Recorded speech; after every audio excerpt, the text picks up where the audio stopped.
दोस्तों चैनल पे नए हो तो चैनल को सब्सक्राइब कर लो। वीर नीचे आता है।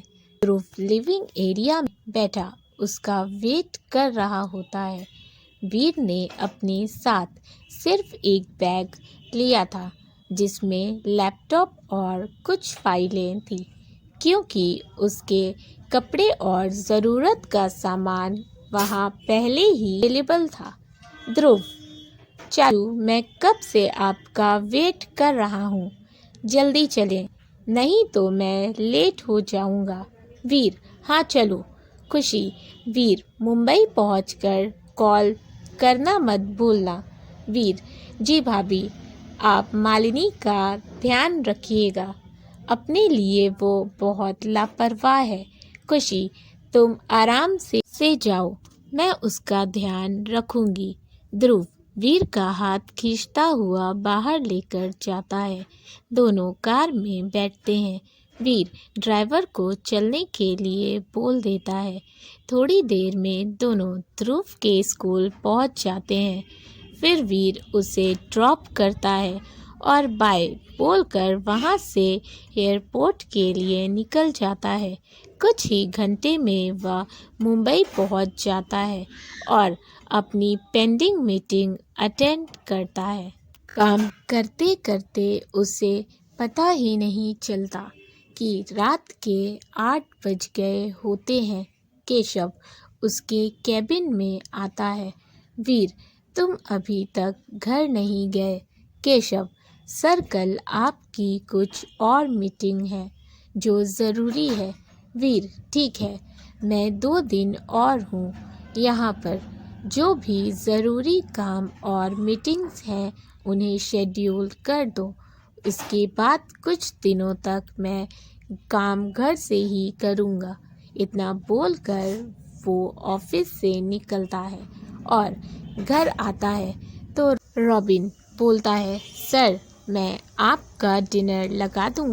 वीर हाँ, तुम मेरा डिनर मेरे रूम में ही ले आओ, आज वह बहुत थक गया था।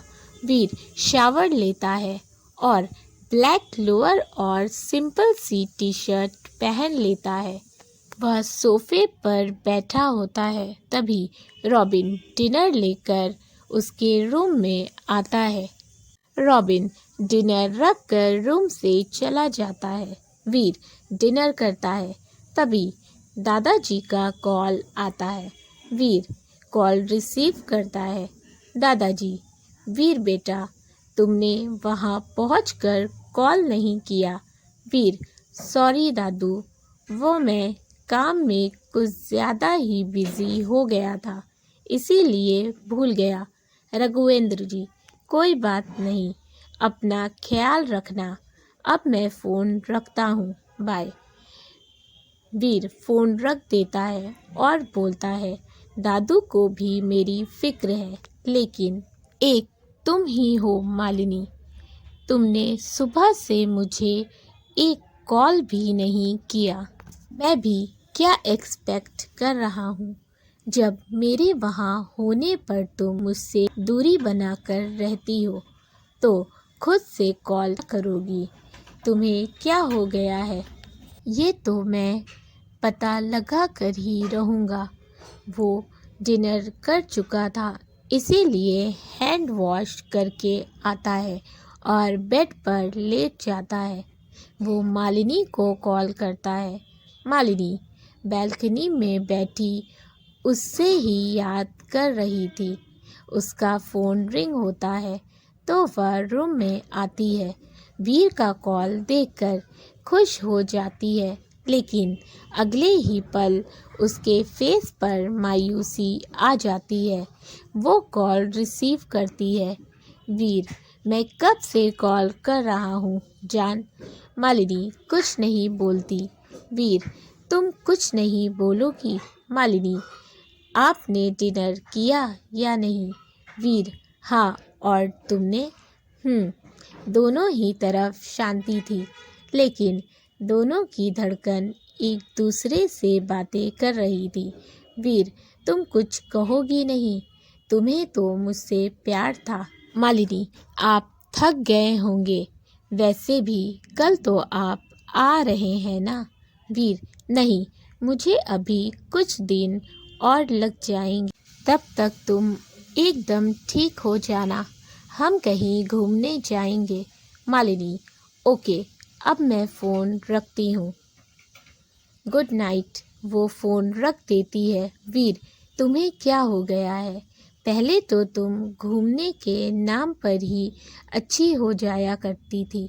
कुछ तो है जो मुझे दिखाई नहीं दे रहा, लेकिन मैं पता लगा कर ही रहूँगा। थके होने की वजह से उसे नींद आ जाती है। इसी तरह कई दिन निकल जाते हैं। मालिनी का पैर अब ठीक हो गया था। सब उसका बहुत ध्यान रखते थे, इसीलिए मालिनी को वीर और इस परिवार को छोड़कर जाने का दुख था। आज वह बहुत दुखी थी, इसीलिए ब्रेकफास्ट करने भी नहीं गई। खुशी उसके रूम में आती है तो देखती है मालिनी के कपड़े बेड पर रखे होते हैं, जिन्हें वो अपने लगेज में डाल रही होती है। खुशी, तुम पैकिंग क्यों कर रही हो? मालिनी बात बनाती हुई बोलती है। खुशी भाभी, मुझे मामा जी से मिले बहुत दिन हो गए हैं, तो बस सोच रही हूँ उनसे मिलने चली जाऊँ। खुशी, हाँ ठीक है, लेकिन वीर को आ जाने दो, दोनों साथ ही चले जाना। मालिनी कुछ नहीं बोलती। खुशी, वैसे तुम आज ब्रेकफास्ट करने नहीं आई और न ही ध्रुव और मिष्टी के पास गई। तुम्हारी तबीयत तो ठीक है? मालिनी, मेरी तबीयत ठीक है, बस थोड़ी बेचैनी महसूस हो रही है। खुशी, आज हम दोनों शॉपिंग पर चलेंगे तो तुम अच्छा फील करोगी। मैं तुम्हारे लिए कुछ खाने को भिजवाती हूँ। अब तुम अपना मूड ठीक कर लो। मालिनी खुशी के गले लग जाती है। भाभी, आप सच में बहुत अच्छी हैं। मुझे आपकी बहुत याद आएगी। खुशी, तुम तो ऐसे सेंटी हो रही हो जैसे हम लोगों से हमेशा के लिए दूर जा रही हो। मालिनी मन में सोचती है, हाँ जा ही तो रही हूँ, आप लोगों से दूर, वो भी हमेशा के लिए। तभी खुशी उसे हिलाती है। कहाँ खो गई? मालिनी, कुछ नहीं। खुशी उसका हाथ पकड़ती है और वहाँ से ले जाती है। दोनों ही रूम से बाहर आती हैं। खुशी उसे डाइनिंग एरिया तक लाती है और चेयर खींचकर उसे बिठाती हुई बोलती है, तुम यहीं बैठो, मैं 5 मिनट में आती हूँ। वो फटाफट से मसाला पोहा बना कर लाती है। मालिनी के मुंह में पानी आ जाता है और उसका मूड वापस अच्छा हो जाता है। खुशी, अब तुम आराम से खाओ, मैं मिष्टी के पास जा रही हूँ। इतना बोलकर खुशी वहाँ से चली जाती है। मालिनी पोहा खाने में बिजी होती है कि वीर कब वहाँ आ गया, उसे पता ही नहीं चलता। वीर खड़ा उसे प्यार से देख रहा होता है। आज मालिनी उसे वही पुरानी वाली मालिनी लगी जो हमेशा खुश रहती थी। वीर अपना फ़ोन निकालता है और उसकी खाते हुए फ़ोटो ले लेता है। तभी रेखा जी वहाँ आ जाती हैं। वह वीर के कंधे पर हाथ रखती हुई बोलती हैं, तुम आ गए वीर। मालिनी नज़र उठाकर देखती है। वीर को अपने सामने देखकर पोहा उसके गले में ही अटक जाता है। वह खांसने लगती है। वीर पानी का ग्लास उसकी तरफ बढ़ाता हुआ उसे आंख मारता है। मालिनी की खांसी और बढ़ जाती है। वो तुरंत पानी उससे लेकर पी लेती है। रेखा जी, मालिनी बेटा आराम से खाओ। वीर उसे देखकर मुस्कुरा रहा था। मालिनी उसे घूर कर देखती है। वीर, माँ मुझे भी भूख लगी है। रेखा जी, हाँ बैठो। मालिनी वीर को भी पोहा दो। मालिनी वीर के लिए प्लेट में पोहा डालती है और उसकी तरफ बढ़ा देती है। वीर पोहा लेकर खाने लगता है। रेखा जी बोलती है, मैं आज अपनी फ्रेंड की किट्टी पार्टी में जा रही हूँ, शाम तक आ जाऊंगी। मालिनी, खुशी को बता देना। मालिनी, जी माँ, मैं बोल दूंगी। उनके जाते ही वीर मालिनी से धीरे से बोलता है, क्यों ना हम भी कहीं बाहर घूमने चलें। मालिनी वीर को देखती है, जो उसे उम्मीद भरी नज़रों से देख रहा होता है। वो बोलती है, मेरा मूड नहीं है, आप चले जाइए। वीर, तुम तो ऐसी नहीं थी, तुम्हें तो घूमना फिरना बहुत पसंद था। मालिनी, पसंद था, अब नहीं है। पसंद समय के साथ बदल जाती है। वीर, मैं तुम्हारी पसंद को बदल कर रहूँगा। वो उठता है और उठकर चला जाता है। यह देखकर मालिनी थोड़ा परेशान हो जाती है और धीरे से बोलती है, मेरी ही गलती है। आप जब भी मुझसे प्यार से करते हैं, मैं हमेशा ही आपका दिल दुखा देती हूँ। तभी उसे याद आता है कि बेड पर उसने लगेज और अपने कपड़े फैला रखे हैं और वीर रूम में ही जाएगा। वह तुरंत ही कमरे की ओर जाती है और वीर से आगे निकल जाती है। वीर, यह क्या है?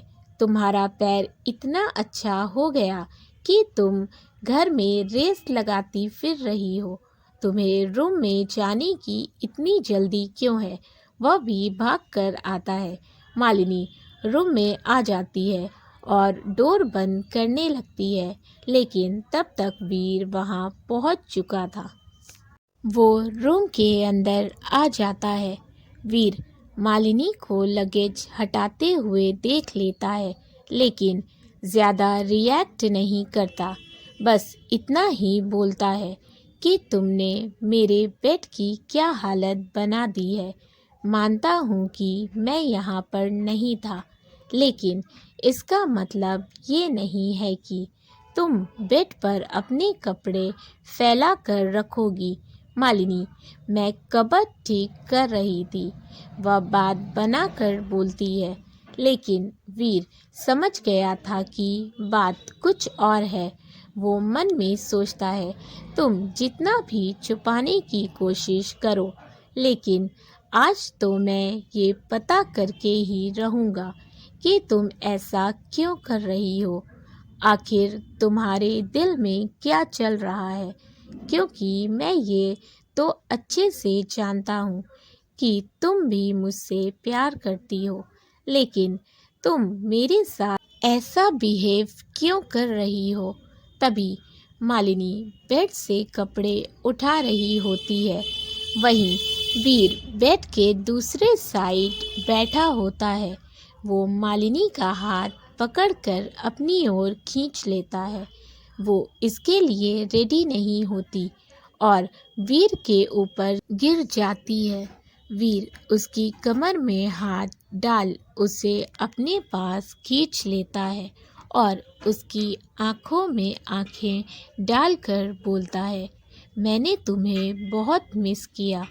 मालिनी तो बस उसकी ब्राउन आंखों में ही खो गई थी। तभी वीर उसके चेहरे पर आ रही लट्टों को हटाता हुआ बोलता है, क्या तुमने मुझे मिस नहीं किया? मालिनी कुछ नहीं बोलती और उठने लगती है। वीर भी उसे छोड़ देता है और उठकर अपने लगेज से एक पैकेट निकालकर उसे देता है और बोलता है, इसमें ड्रेस है, शाम को रेडी रहना, हम बाहर जाएंगे। मालिनी उस ड्रेस को वहीं रख देती है और बोलती है, मुझे कहीं नहीं जाना। वीर, मैं तुमसे पूछ नहीं रहा हूँ जान, मैं तुम्हें बता रहा हूँ और मैं जानता हूँ कि तुम मेरी दी हुई ड्रेस ही पहनोगी। मालिनी, हम बाहर जाएंगे, वो भी डिनर करने। तो सब क्या सोचेंगे। वीर, उसकी फिक्र तुम मत करो, मैं सब देख लूँगा। तुम बस शाम को रेडी रहना। और हाँ, मैं सबके लिए गिफ्ट लाया हूँ, तुम सबको दे देना। इतना बोलकर वीर वहाँ से चला जाता है। मालिनी, मैं नहीं दूंगी, आप खुद देंगे। वो उस पैकेट को खोलकर देखने लगती है। उसमें एक रेड कलर की शिफॉन की खूबसूरत साड़ी होती है, जिसे देख मालिनी मुंह बनाते हुए बोलती है, ये कुछ ज़्यादा नहीं है। हम डेट पर थोड़े ना जा रहे हैं, हम तो सिर्फ डिनर पर जा रहे हैं। मिस्टर वीर को लाइट कलर पिक करना चाहिए था। वो साड़ी को वहीं रख देती है और बेड से कपड़े हटाने लगती है। वो फ्री होते ही खुशी के रूम में आती है। खुशी, अच्छा हुआ तुम आ गई। मालिनी, मैं मिष्टी के कपड़े चेंज कर रही हूँ, क्या तुम दादाजी को लंच दे आओगी। मालिनी, हाँ ज़रूर भाभी, वैसे माँ अपने फ्रेंड की किटी पार्टी में गई हैं, उन्हें आने में शाम हो जाएगी। मालिनी किचन में जाती है, जहाँ उनकी मेड लाडो काम कर रही थी। मालिनी, खाना रेडी है लाडो। हाँ दीदी। मालिनी, ठीक है। वो फटाफट से खाना ट्रे में सजाती है और लाडो की हेल्प से अमरेंद्र जी के रूम में लेकर आती है, जहाँ रघुवेंद्र जी और वीर पहले ही मौजूद थे। मालिनी वीर से पूछती है, आपका खाना भी मैं यहीं लगा दूं। तभी रघुवेंद्र जी बोलते हैं, हाँ बेटा, लगा दो। वैसे भी अपनी पोती के साथ लंच किए काफ़ी दिन हो गए हैं। वीर, हाँ दादू, मैंने भी मुंबई में आप लोगों को बहुत मिस किया। मालिनी लाडो को भेज देती है और खुद उन लोगों के लिए खाना परोसने लगती है। वीर, वैसे बड़े दादू आप अपना ख्याल नहीं रखते। मैं कुछ दिनों के लिए ही यहाँ नहीं था, तो आपने अपना ध्यान नहीं रखा और बीमार हो गए। अब मैं देखता हूँ कि आप अपनी दवा टाइम पर कैसे नहीं लेते। अमरेंद्र जी बोलते हैं, मेरे बच्चे मेरे साथ रहें और खुश रहें, इससे ज़्यादा मुझे कुछ नहीं चाहिए। तभी रघुवेंद्र जी बोलते हैं, ये सब मेरी बहू की वजह से हुआ है। अगर मालिनी यहाँ नहीं आती तो आज हम सब ऐसे साथ नहीं होते। मालिनी बोलती है, ये तो आपका प्यार है दादाजी, मैं तो बस पूरे परिवार को साथ देखना चाहती थी। अमरेंद्र जी उसे गौर से देखते हैं, जैसे कुछ चल रहा हो उनके मन में। वहीं वीर बहुत ही प्यार से उसे देख रहा था। मालिनी बर्तन समेट रही होती है, वो ट्रे लेकर जाने लगती है। तभी वीर मालिनी को रोकते हुए बोलता है, रुको, तुम अकेले कैसे ले जाओगी, मैं हेल्प कर देता हूँ। रघुवेंद्र जी अमरेंद्र जी से बोलते हैं, मेरा वीर अपनी ज़िंदगी में आगे बढ़ रहा है, मेरा फैसला एकदम सही साबित हुआ इन दोनों की शादी करवाने का।